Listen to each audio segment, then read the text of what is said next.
This is the story of Riley Knox. He wasn't anyone special.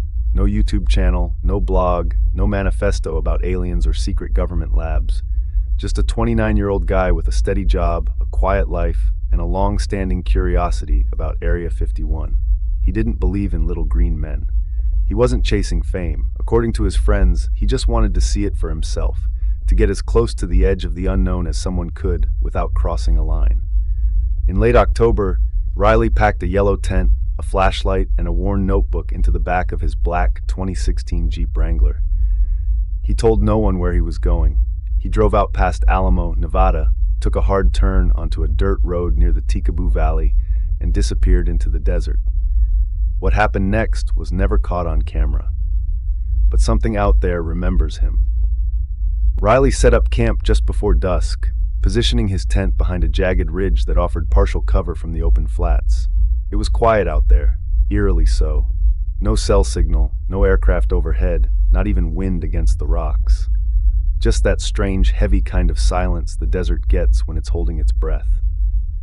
He jotted a few lines in his notebook, mostly thoughts about the terrain, distances, and the odd lack of wildlife. He kept glancing toward the horizon, where the boundary of Area 51 supposedly began, though there were no clear signs or fences, just a wide stretch of nothing. He didn't plan to cross into restricted land. He just wanted to observe, maybe spend one night, feel the weight of the place people talked about in hushed tones. But as the sun dropped behind the mountains and the sky deepened to indigo, Riley started to feel watched. At first, he told himself it was just nerves. Being alone out here could do that, make shadows move where they shouldn't, make the mind reach for patterns and silence. But around midnight, the desert changed. The air grew still and unnaturally warm, as if the wind had been switched off. Riley stepped out of his tent and looked around. The sky was clear, no clouds, no moon, just stars so sharp they looked etched into glass. That's when he noticed the sound, or rather, the absence of it.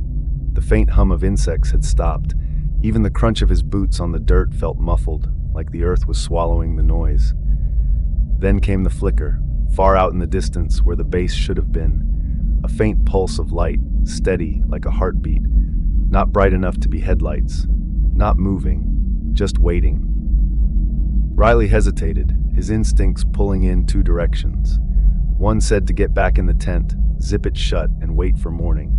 The other, that quiet, insistent voice that had led him here in the first place, told him to move toward the light. He grabbed his flashlight and notebook, leaving everything else behind, and started walking. The pulse in the distance didn't waver, didn't grow or fade. It simply stayed, as if it knew he was coming. The desert stretched flat for what felt like miles, but Riley moved faster than he realized. It wasn't long before the ridges behind him vanished, swallowed by darkness, and he was surrounded by open land. That's when he saw it. A break in the ground, almost hidden by a cluster of rocks. It looked like a collapsed ventilation shaft. Metal edges rusted, its ladder descending into pitch black. The pulsing light was coming from below. Riley didn't stop to think. He climbed down. The metal ladder groaned under his weight, each rung slick with dust and time. Riley's flashlight barely pierced the darkness, but enough to show that the shaft dropped deeper than he'd expected. After what felt like 20 feet, his boots landed on concrete. The air was stale, but not dead, still circulating somehow. Ahead of him stretched a corridor, sterile and silent, lined with emergency lights that flickered on one by one as he stepped forward.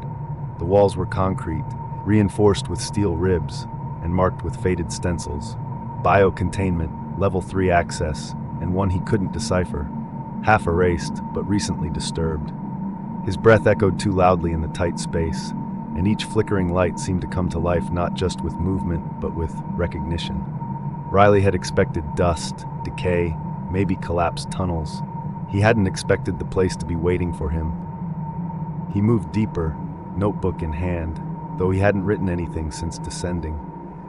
Every time he tried, the words came out wrong. Scratched lines, loops, symbols he didn't remember knowing. The hallway led to a central chamber with a domed ceiling, its floor littered with empty crates and overturned monitoring equipment. Thick glass panels lined one wall, smeared from the inside, like something had once pressed hard against them. Beyond the glass, a containment room sat in eerie stillness, a faint blue glow pulsing at its core, soft, rhythmic, almost soothing. Riley stepped closer, drawn not by curiosity anymore, but by something deeper. He could feel it now, in his head, not a voice, but a presence, watching, waiting, not hostile, not yet, but aware. The pulsing light seemed to match his breath, then his heartbeat, then something else entirely. Riley turned to leave, but the corridor behind him was gone. Or rather, it was still there, but longer, different, somehow stretched. The flickering lights had shifted positions.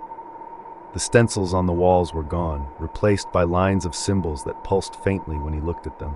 Symbols he now understood without knowing how. His hands trembled as he flipped open his notebook. The pages had changed. What he'd written before was gone, replaced by more of the same symbols, drawn in a hand that was unmistakably his. And worse, he could read them. Observe, kneel, become. Panic crept in, but his body wouldn't listen. His legs felt heavy, rooted. The pulse in the containment chamber was stronger now, echoing through the concrete like a second heartbeat inside his chest. Whatever lived down here, whatever had been left behind, had found him, and it wasn't letting go. He stumbled backward, clutching his head as a wave of pressure surged behind his eyes. It wasn't pain exactly, it was intrusion. Thoughts not his own pressed inward, memories he'd never lived flickering like static behind his vision.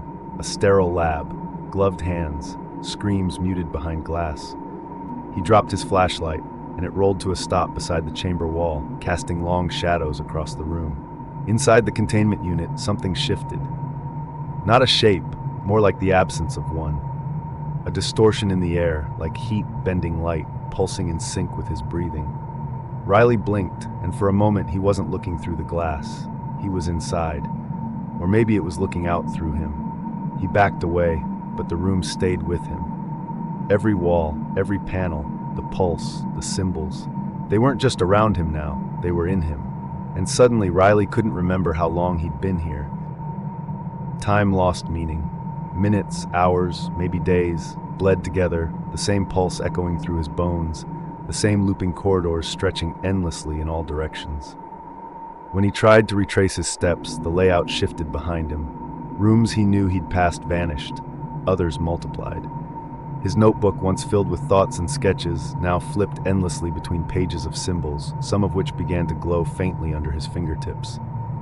At some point, he stopped trying to escape, not because he gave up, but because he wasn't sure who he was escaping from anymore. His own name felt foreign, like something he had borrowed long ago. Riley Knox was still inside here, somewhere, but quieter now, drifting beneath layers of new understanding. Something had taken root in him, and it didn't need walls or wires to keep him contained. It only needed time. Weeks later, a search team passed through the area, following up on a missing persons report filed by a coworker who noticed Riley hadn't returned to the office. They found the yellow tent collapsed under wind-blown sand, his black Jeep Wrangler coated in desert dust, the doors still locked. Inside were his keys, a half-full water bottle, and a receipt from a gas station in Alamo. No sign of struggle, no footprints leading away. One of the searchers, a seasoned hiker, later said something felt wrong about the place. Not dangerous exactly, just observed. He swore the air vibrated when he stood near the ridge. Others mentioned strange dreams after returning home. Nightmares of glass corridors and symbols that hummed when spoken aloud. Riley Knox was never found, but something beneath the desert had found him, and now it was waiting for someone else to come looking. A year later, all the strange radio transmissions were captured by Riley's computer. Still, with unreadable writing, full of symbols. But after some symbol experts examined it, they got this mysterious story after they concluded that the writing matched Riley's language style. Unfortunately, the transmission was never received again until now. Nate Halley had chased stories into war zones, cult compounds, and collapsed tunnels, but nothing felt as reckless or as right as cutting through the Nevada desert toward the border of Area 51. He wasn't a thrill seeker, not really. He called himself a truth chaser, an independent journalist with a small but loyal following online. This time, He wasn't chasing flying saucers or alien autopsies. He had seismic data, intercepted transmissions, and a voice message from a terrified ex-contractor whispering about something alive beneath the base. It wasn't about proving conspiracy theories anymore.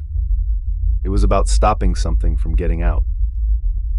Under cover of darkness, Nate slipped through a breach in the outer fence, a spot he'd identified weeks earlier using archived satellite imagery and leaked maintenance schedules.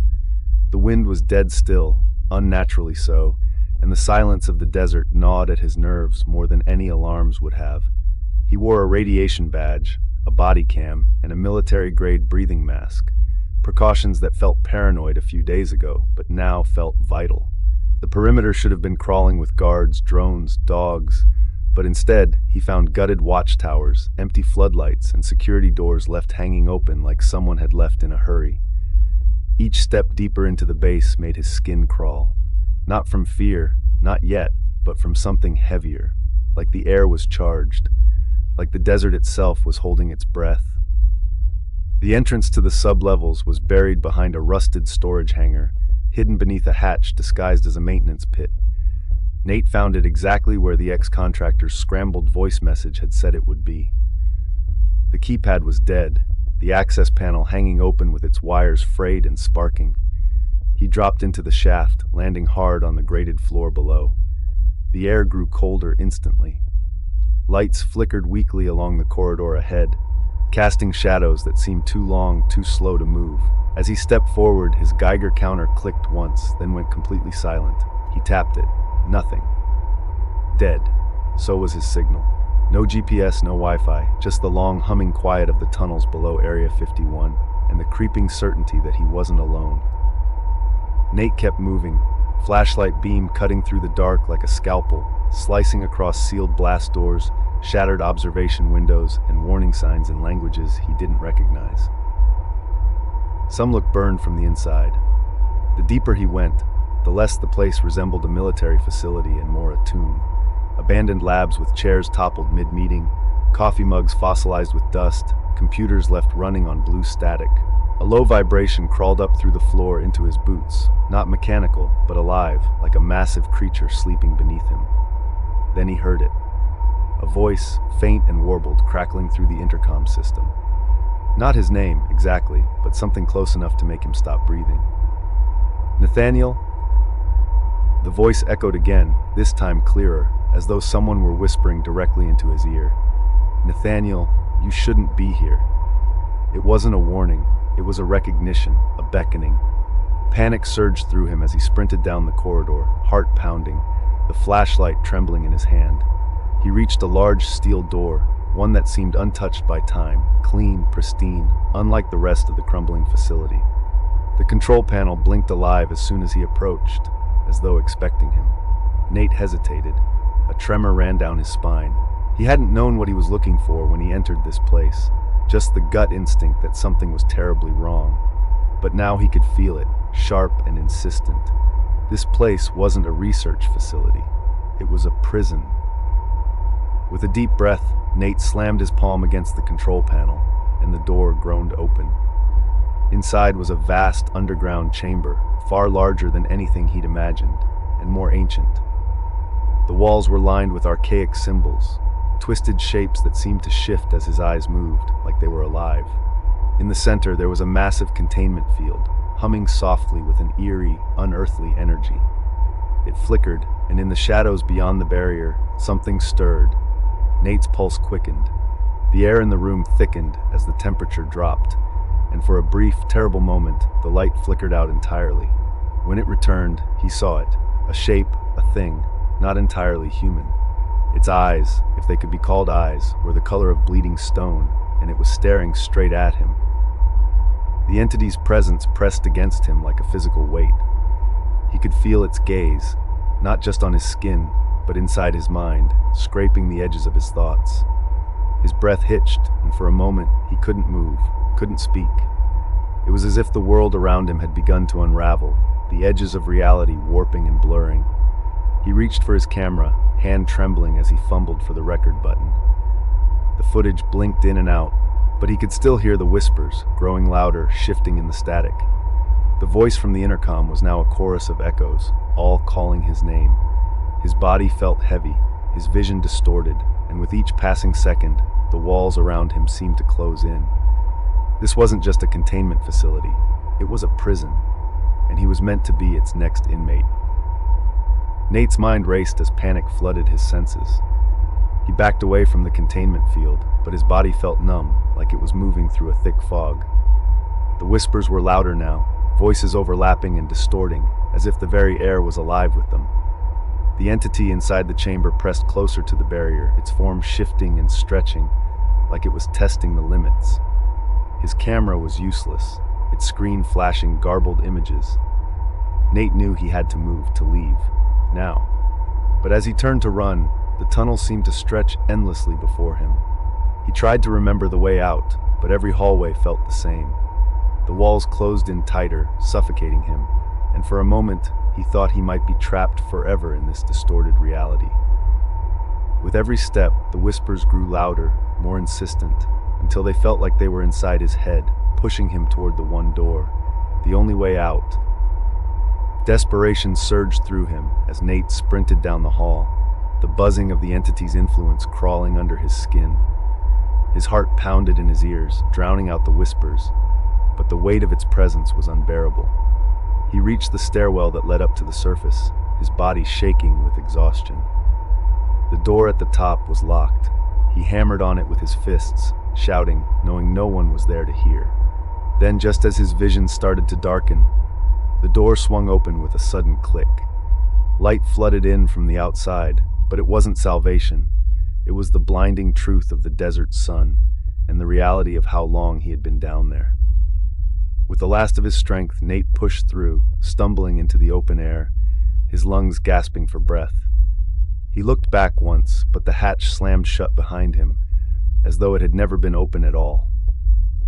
Nate collapsed into the desert, the hot sun burning his skin, but he didn't care. He had made it out. He was alive. His mind still buzzed with the remnants of what he'd witnessed, but the worst was over. Or so he thought. When he reached for his phone, ready to broadcast what he'd uncovered, the screen glitched and the signal didn't come back. No messages, no calls, no Wi-Fi. Everything was wiped. He stumbled to his feet, disoriented, and finally saw a truck approaching, a rescue team he didn't remember calling. He climbed in without questioning, still unsure if he was awake or still trapped in some dream. Weeks later, when Nate finally uploaded what footage he had, it was met with skepticism and disbelief. The government denied everything, and his account was wiped clean. No one ever heard from him again. But sometimes, late at night, people would hear his voice, faint and distant, crackling through static on abandoned frequencies. And they would wonder if Nate Halley had truly escaped, or if he had brought something with him.